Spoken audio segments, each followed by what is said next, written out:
Hope you have logged in for this. Go ahead. Yeah, thank you, Mr. Speaker, for an opportunity to also contribute on this matter of the budget estimates for this financial year, 2025-2026. Mr. Speaker, I want to make a few comments on the issue of the budget of this year. First and foremost, noting that the budget has gone up to 4.2399 trillion, which is quite a lot higher than the previous year, and it keeps escalating every year, it keeps going up. And Mr. Speaker, going through the report, because I've taken time to go through the report of the committee, there is some sense of pride that I have seen in the fact that the budget is bigger this time, and Mr. Speaker, also that the revenues, there is an increased, revenues collected. And Mr. Speaker, when you look at the reasons why the revenues have gone up, it is because of an increase in income tax, an increase in VAT, increase in excise duty collections, and also the introduction of new taxes like the housing levy. Mr. Speaker, it is important to be very careful about the wording, because I know that a lot of people are still pained at the level of, the level of taxation in the country. Because when you look at the wording on Section 31, where it says that this increased revenue is reflecting optimism in the ongoing tax policy reforms and enhanced revenue administration measures. Madam Speaker, that really isn't the truth, because a lot of people out there have been complaining about, the disposable income and how much lower it has gone as a result of those increased taxations. So, Mr. Speaker, it's important to be careful how we word these issues so that people do not remember the pain that they are feeling. Madam Speaker, we are also talking about an increase in appropriations in aid. And that basically is also not a positive thing, because, Madam Speaker, what it really means is that the cost of government services are also going up, and that therefore means that some of our people may not be able to afford the basic services that are supposed to be provided. So when we are celebrating an increase in revenue and celebrating an increase in collections by government agencies, then we forget that this is money coming out of the pockets of Kenyans who are promised that they would have much more money in their pockets. But despite all this, Madam Speaker, I also notice, again, as usual, we still have a hole in our budget, a deficit in our budget, a deficit to the tune of 876.1 billion. And this deficit, Madam Speaker, will be plugged by borrowing. Now, I go back 2-3 years, and I remember our political leaders were very categorical when they said, we will not borrow in future. But every single budget that is brought to this house, we have to borrow. We are still borrowing. I am not saying that borrowing is bad, but there is an amount of borrowing that goes beyond what we can afford to pay. And even the complaints by the committee itself about the cost of the debt we already have, it flies on the face of exactly what we are doing.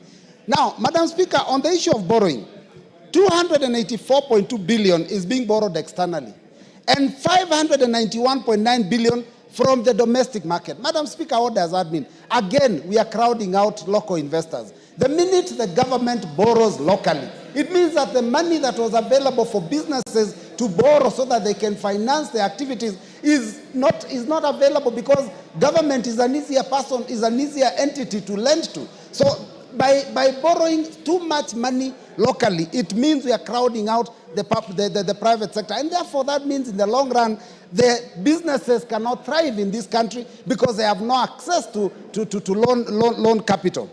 Madam Speaker, I've gone through the submissions by departmental committees, and some of them are quite horrific. I do know that there are some changes that have been made and proposed after the discussions, but let me talk about just 2 or 3 committees. The first one is the Education Committee.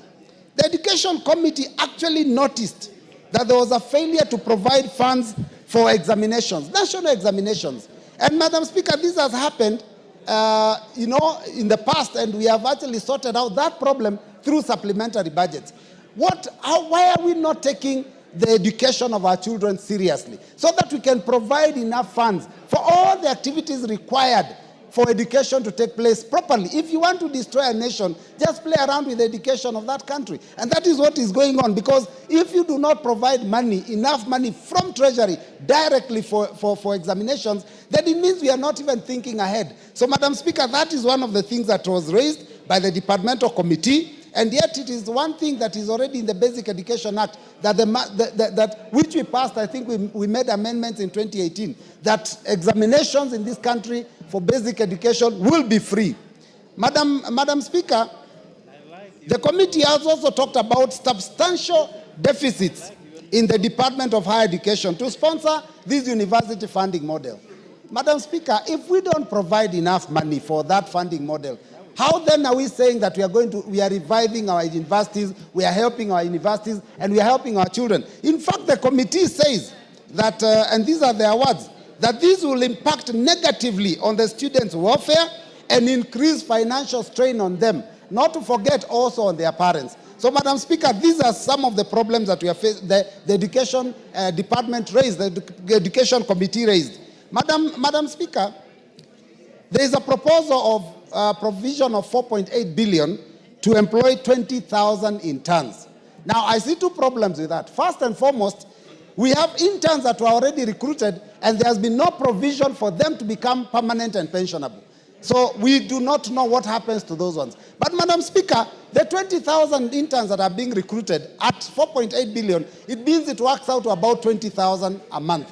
Madam Speaker, 20,000 a month is very paltry. That is a very, very small amount. Even members here pay their chefs and their cooks a lot more than that. These are graduates in education. These are people that are supposed to make sure that they mentor the future. How do you expect to get quality education? They say when you pay peanuts, expect monkeys. How do we say that we are going to get quality education when we cannot pay our teachers properly? And you keep somebody as an intern for a whole year and pay them 20,000. At the end of the year, there is no assurance whether they will get a job or not. So, Madam Speaker, I think these are some of the things we need to address.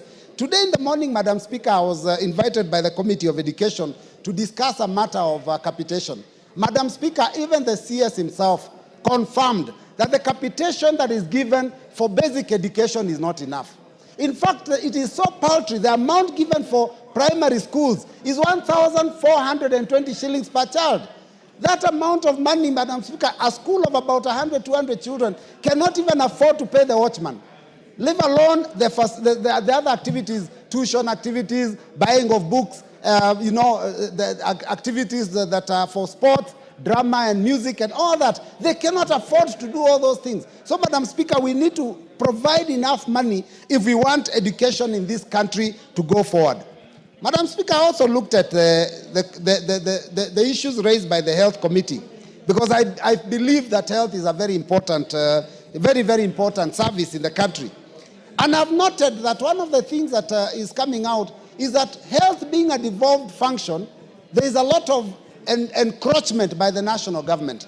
In fact, Madam Speaker, it is so shocking, because one of the issues they've raised is an issue that was introduced by the previous government, previous regime, I think from about 2016, 2017, thereabouts, of the medical equipment scheme.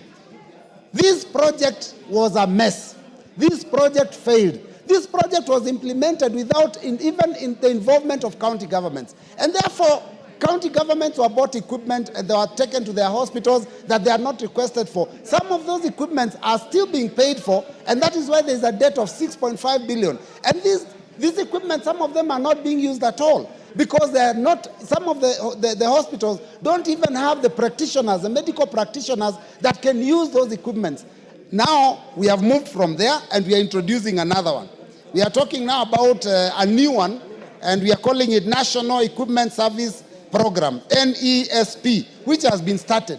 Madam Speaker, I also noticed that there is construction of health centers, which is in the second schedule of this report, meaning jobs that are supposed purely to be undertaken by county governments are being done by national government. When will national government allow counties to do their job and do what is expected of them? No wonder people keep fighting between CDF and I heard people even say that maybe we need to give CDF to the governors, because it looks like the fourth schedule of the Constitution is not being respected. So let us ensure that those that are those responsibilities that are devolved are taken to the counties, and the counties can carry out those activities. And those that are for national government are the ones that we deal with, because we are dealing with a budget for the national government. The one for counties, once we do the division of revenue, it is now up to MCS to decide how they will spend their money, not for us to decide.